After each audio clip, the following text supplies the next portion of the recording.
Ladies and gentlemen, welcome back to the Price Check Podcast here on In the Zone Network, where we go city to city, state to state, worldwide.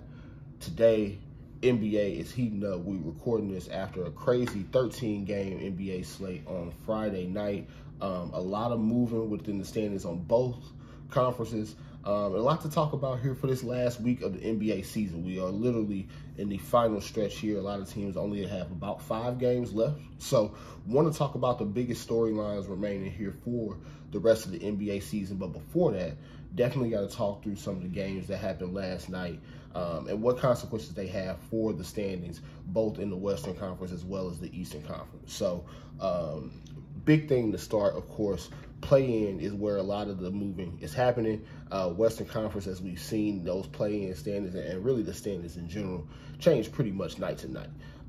Western Conference, of course, where we start, Oklahoma City losing last night to the Indiana Pacers, 121-117, despite 39 points from Shai Gilgeous-Alexander. That man is going on a little bit of a heater this season, but they take a loss last night, and that's pretty big for them because now they are solely in 10th for the Western Conference, or sitting solely in 10th place in the Western Conference right now. And only a half game ahead of the Dallas Mavericks, who we're going to talk about a little bit later in this episode as well. But 39 points from Shai, still not enough to get OKC to win. Not boding very well for their hopes in terms of not only getting in the playoffs but making some noise, but they also are a little bit ahead of schedule. So we'll take that from Shai and OKC.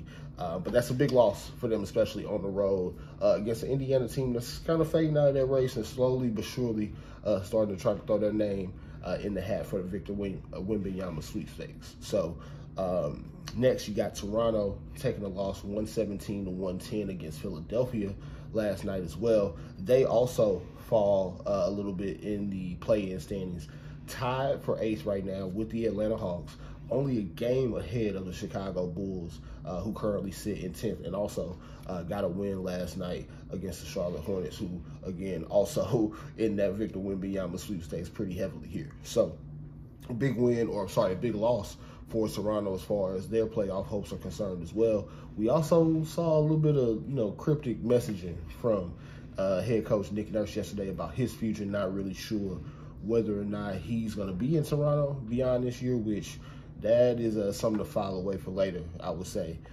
If you're following that team and following basketball in general, I imagine if he steps away from the Raptors, he is going to be one coach that is definitely high in demand for a lot of teams going into next season. So next, Memphis, they take care of business at home against the Los Angeles Clippers, 108-94. Clippers losing a big one there.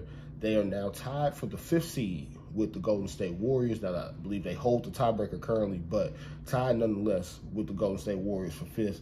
Also now only 1.5 games ahead of Los Angeles Lakers, who we're going to talk about in just a second, and only a game and a half back of Phoenix, who's starting to catch their stride a little bit after a 30-point game from Kevin Durant last night, his second game back from injury for Phoenix. So a lot of moving parts right there. The Clippers, starting to look a little bit better at first, missing Paul George. Now a little bit of a coming back to the pack moment happening for them. They got some key games this week for the standings as well that we'll pay attention to. And then last but not least, the home team for our show, folks. Los Angeles Lakers get a much-needed win last night against the Minnesota Timberwolves, 123-111, game that they absolutely needed, now sitting in 7th place in the Western Conference in that first play-in spot, kind of holding, their own destiny in their hands. They also only about a game and a half back now of 6, of course, as we just mentioned, with that tie between Golden State and the Clippers. So time for, the Lakers to kind of make a move here. Not, a team that anybody would probably want to see in the first round, let alone anybody like Memphis or Sacramento in that 2nd or 3rd seed going against the 6 or 7. So, again, big game last night. Also, 38 points, 17 rebounds from Anthony Davis, added 2 blocks to that. Had a little bit of an injury scare, as we do a lot of times with Anthony Davis, but, rolled his ankle, got back in the game, dropped 17 points in the 4th quarter of that one. So, huge outcome for the Lakers on that one. Now, as we see a lot of these teams moving, trying to jockey for position. That's not going to stop here going into this final week. So before we finish out this episode, we're going to talk about 5 key storylines going into the final week of the NBA season. And, storylines that are not only going to affect the rest of this season and the playoffs, but they're going to affect a lot of teams going into next year. So take a real quick break. We'll come back. We're going to break down those 5 key storylines.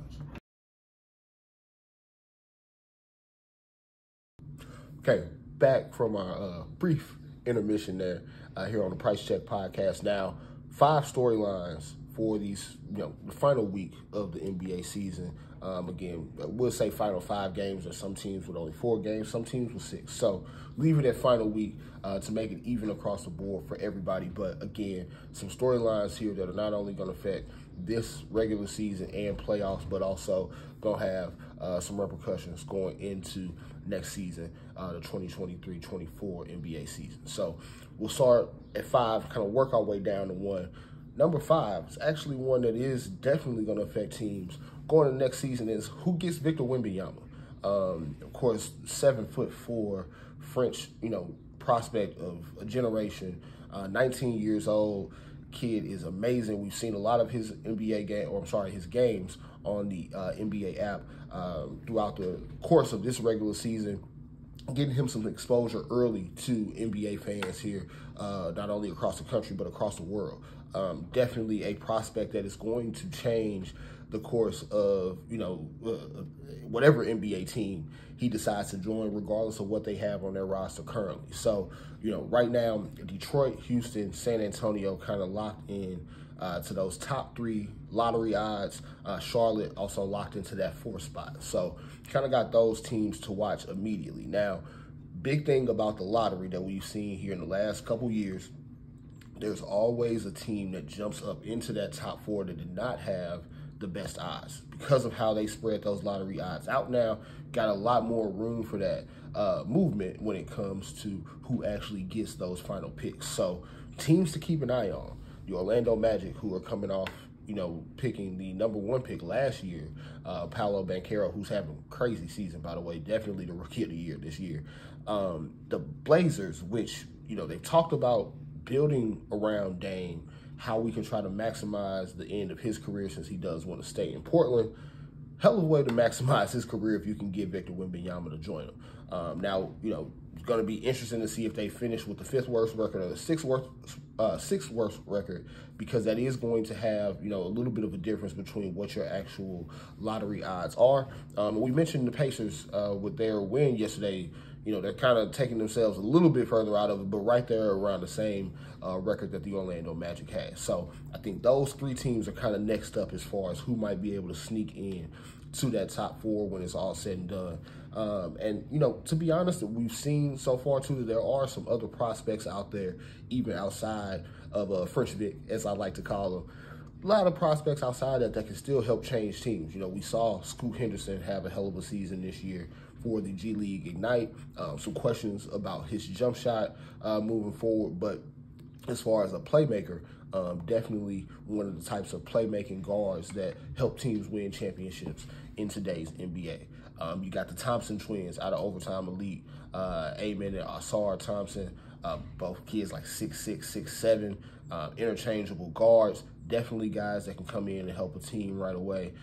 You also got, NCAA's Brandon Miller, who had some controversy around him this season at Alabama. Also had a little bit more shaky of a NCAA tournament performance than what some teams probably had hoped. But you had, talks and conversations about him going as high as number 2 above Scoot Henderson, depending on what team gets that 2nd pick in the draft. So you got a lot of prospects that you can talk yourself into being game changers going into next season. How those lottery odds, end up falling is going to be a major factor in that. Detroit, of course, having the worst record in the league right now because they have not had Cade Cunningham all season. But, you talk about putting French Vic there in Detroit with Cade, Jaden Ivey, Jalen Duren. you starting to cook, cooking with gas at that point. Same thing for Houston. You get them with those young guys, Jalen Green, potentially a new coach, unfortunately, with some of the things that we see with Stephen Silas here towards the end of the season. It looks like they're setting it up for firing him and maybe even firing the GM as well. But some things that need to change in Houston nonetheless. Good landing spot for him. Now, the most stable landing spot of all probably would be the San Antonio Spurs. Probably would also be the preference of the NBA, but we'll leave that to another person to kind of dissect. But end of the day, that's going to be a storyline to watch going into this summer. Once we get into, I think, the Eastern Conference Finals or Western Conference Finals is usually when they do those or do the NBA lottery. So we'll keep an eye on that here in the next couple months. So on to storyline number 4, MVP race. We've talked about it all season long, which I'm not a fan of. I'm personally of the type of mind where you talk about the MVP here, this last month or so, last couple weeks of the season, we start to talk about all these different narratives throughout the course of the season. And then you start seeing guys fall out of the race that you had, on the top of your MVP race at the beginning of the season. For instance, Jason Tatum was a hot name in the MVP race here, in like November, December, not so much here at the end of the season. Right now, it's going to be a two-man race. Unfortunately, now that Giannis has kind of tailed off a little bit in terms of being able to kind of take the reins. You got Joel Embiid, you got Nikola Jokic. Tough call for me. Obviously, I'm not like a voter for this, but I will say, as tough as it is for me to kind of give the award to Joel Embiid, I do think that this is probably the best season for him to win it.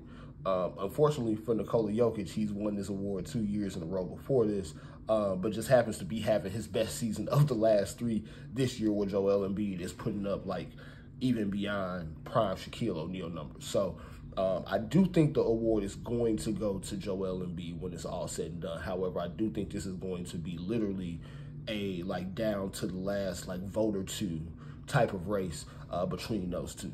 You got Joel Embiid averaging something nuts like 33 points a game. You got Nikola Jokic averaging a triple-double at the center position. Just 2 outstanding players. And that's also going to have ramifications for, your All-NBA teams. Which one of those guys is the first team All-NBA center? Which one falls the second team? You got some other All-NBA, things to look out for as well. Guys like Jaylen Brown, who are trying to get paid, whether or not he gets to make one of those 3 All-NBA teams. So awards race in general is going to be crazy, but most specifically, MVP is one that we'll have to keep our eye on here this final week. I am a little upset, gotta say, with Joel Embiid for skipping out on the second matchup against Nikola Jokic earlier in the week in Denver. But first game, he gave that man 46 points and 18 rebounds. So I think he made enough of a statement to be able to get that first MVP award for himself. Now, number 3 will also kind of stay in and around the Eastern Conference with this one. And it's whether or not the Boston Celtics can take back the number 1 seed in the Eastern Conference from the Milwaukee Bucks. Now, as of this recording again here on Saturday, April 1st, Celtics only a game and a half back of the Milwaukee Bucks. Now, granted, they had the lead in the Eastern Conference for much of the year. So, they had a little bit of a period here the last month and a half where they weren't really playing their best basketball. We've seen them blow leads against teams like the Nets. They were up 28 points in that game and ended up losing by 10. Lost the game the other night by 20 to the Wizards, who are basically tanking at this point. So not loving everything that we're seeing from the Celtics, but they are still in position right now with this last week to be able to make up that game and a half that they're behind Milwaukee right now. Now, Milwaukee has been hot. I mean, they've won, I believe it's 24 of their last 29 games over the last, couple months. So they are definitely cooking with gas right now, too. But not the easiest schedule, so to speak, here the remainder of the season. And they also took a pretty nasty loss to the Celtics here on Thursday, 41-point loss at home. Now, granted, it was their 5th game in 7 days, so some heavy legs in that one for them. But this is a Boston team that is now beating them all 3 games this regular season, the last 2 pretty convincingly. So not only does Boston have confidence against Milwaukee, they also have the tiebreaker now when it comes to the standings. So if these two teams do end up tied, Boston will claim that number 1 seed, Milwaukee going to the 2. Now, why is this such an important storyline to watch? Well, it's going to be more of an indicator of what you can do in the second round between who gets the 1st and 2nd seed versus what happens in the 1st round. I think both of these teams, regardless who they see out of that play-in mix at 7 and 8, I think both of those teams are going to win those series pretty handily, probably 5 games at max for both.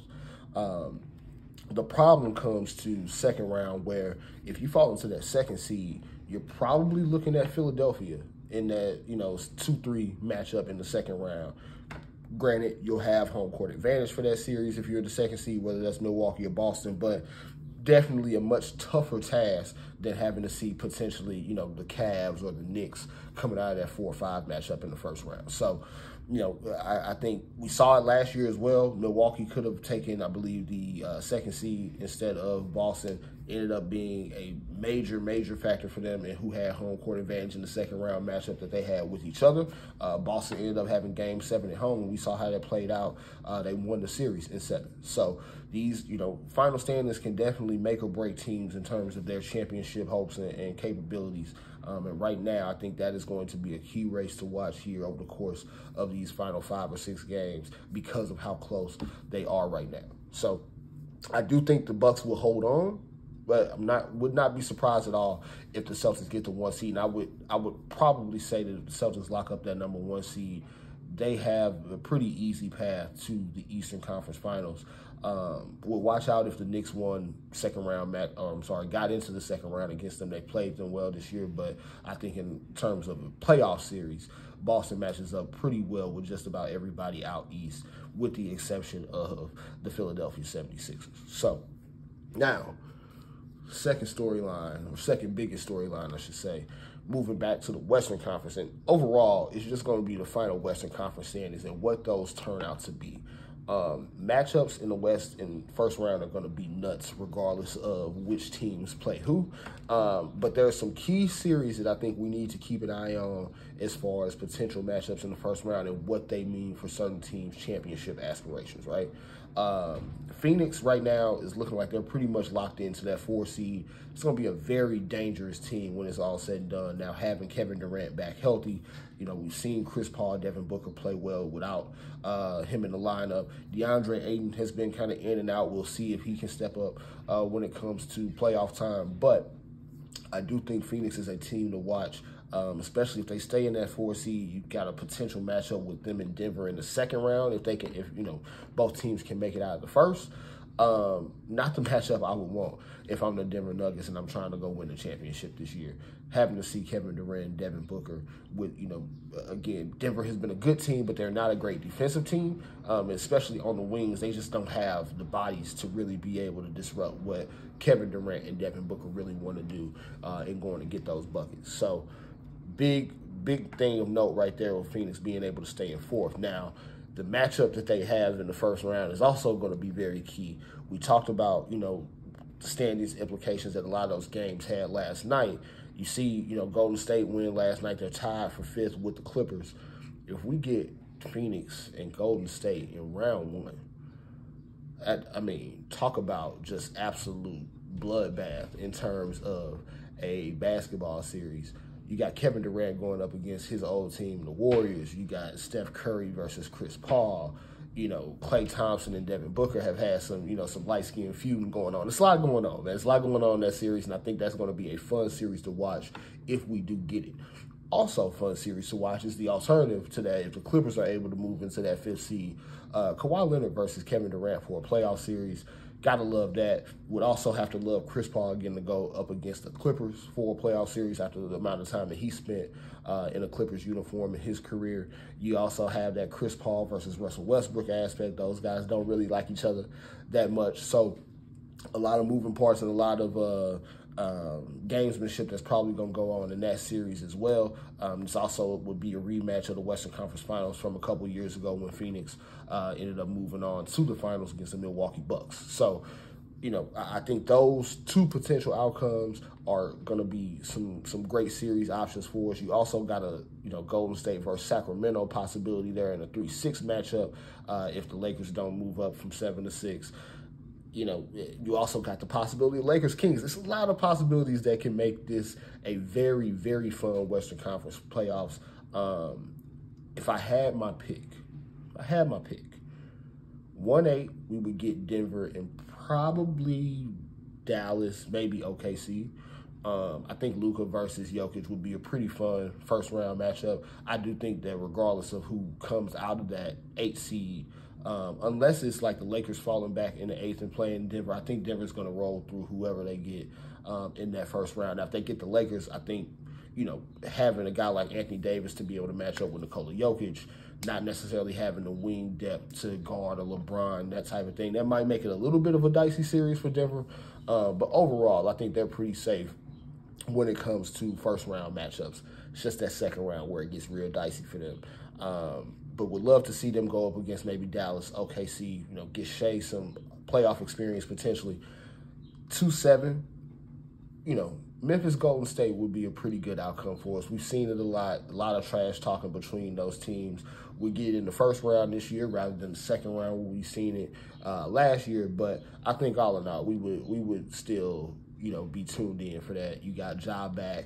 Of course, the trash talk that's going to be going on between those two teams will make for a fun outcome. 3-6, mentioned it. Lakers, Sacramento Kings, by the way. Big shout out. They ended the 16-year playoff drought here this season. I think the last time they made the playoffs, I was an 8th grader, which I turned 31 this month, man. That's pretty long in terms of their ability to make the playoffs, but shout out to them for being able to get over the hump, break that drought, and it would be like PTSD for them to get the Lakers again in the first round, given the history that we've seen in that matchup, Western Conference Finals from 2002. A lot of throwback vibes that we're gonna get if we get that series, and then of course Phoenix Clippers. I think that's the most fun just because of again, Kawhi versus Kevin Durant. You got Chris Paul going up against his former team.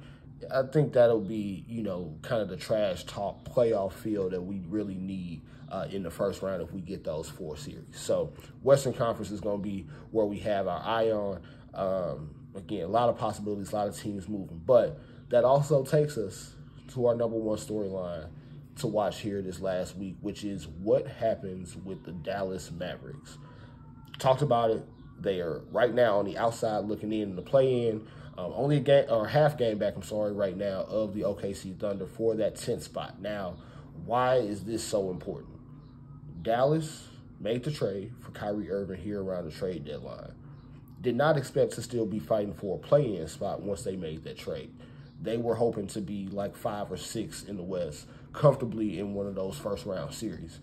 Definitely has not been the case. I believe they're 8-14 since they made that trade for Kyrie Irving. It's looked really bad at times on defense. Offensively, has had times where it looks great. Has also had some times where it looks a little bit clunky, where they don't really know who's going to take the shot, who's going to take the ball, that type of thing. But this is really important moving forward for Dallas because Kyrie Irving is also a free agent at the end of this season.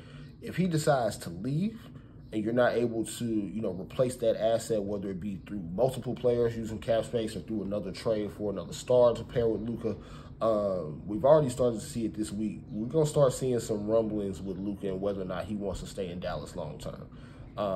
They did not have this problem when they had a guy like Dirk where, that wasn't before the player, or that was before the player empowerment era, where you had guys kind of staying with teams a little bit longer.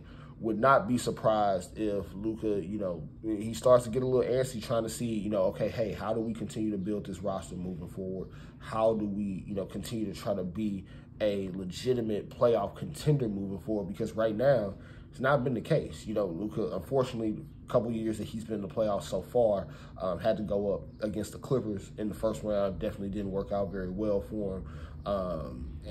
Tougher matchups. Last year, they do get out of the first round against Utah, get up against the Phoenix Suns in the second round win a hell of a game 7 in a blowout there, and then losing the Western Conference Finals. Luka is the type of player that's going to want to get back to that level. He's not trying to deal with the play-in for the next 3-4 years, right? So I think this is going to be a very big stretch for the Dallas Mavericks. I think this is going to be a very important offseason for them as to whether or not they keep their star in-house. So 5 storylines for us. Paying attention to them all here going through this final week of the season. Now, two major shout-outs that we have to give before we get out of here. Basketball world in general. We saw the women's NCAA Final Four games take place last night. Shout out to LSU. Shout out to Iowa. We got a national championship game for the ages being set up. Iowa's Caitlin Clark. Absolute beast. 41.6 rebounds, 8 assists last night against the undefeated South Carolina Gamecocks. They win that game 77-73. Give the Gamecocks their first and only loss of the season. Caitlin Clark is kind of writing a historic story for herself going into this championship game. And you got Big Angel Reese on the other side for LSU, the double-double machine that she is. Another key game for them last night in the comeback against Virginia Tech, I believe 79-72 win for them. So we got a national championship game set up on Sunday, so shout out to those two teams for making that national championship appearance.